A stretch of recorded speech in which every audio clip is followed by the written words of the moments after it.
Hello বন্ধুরা, তোমরা সবাই কেমন আছো? যাই হোক, আমি ভালোই আছি।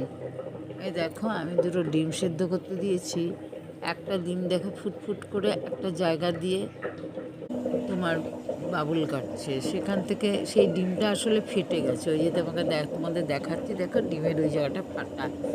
আর ফাটা ডিম জলে দিলেই, যখনই জল গরম হয়ে যাবে, তার ভেতর দিক থেকে আরম্ভ হবে তোমার পুরো ডিমের ভেতরকার অংশটা ফেটে বেরিয়ে যায়। এই দেখো, আমি আটা নিলাম, একটু আটাটাকে একটু গুলে ওই ফাটা অংশটাতে লাগিয়ে দেব। আস্তে আস্তে ওইটাকে একটু ভিজিয়ে আটাটা একটু মাখো মাখো করে ডিমের গায়ে লাগিয়ে দেবে। দেখবে ডিমের গায়ে লাগিয়ে দিলেই আস্তে আস্তে ওইটা কী হবে, ওই ফাটা অংশটায় যখনই জলটা গরম জলের মধ্যে দেবো, জলটা জমাট হয়ে যাবে। জমাট হয়ে গেলে আর তোমার ডিমটা ফাটবে না। এই যে এইভাবে লেপে দেবে আটাটা গুলে, দেখবে বন্ধুরা আর ডিমটা ফাটবে না। এইভাবে আমি অনেকবারই ডিম সেদ্ধ করেছি, এতে ডিম ফাটেনি। আর যখনই লক্ষ্য না করি তখন দেখি ডিমটা বেরিয়ে যায়, অনেকটা অংশ বেরিয়ে যায়, জানো।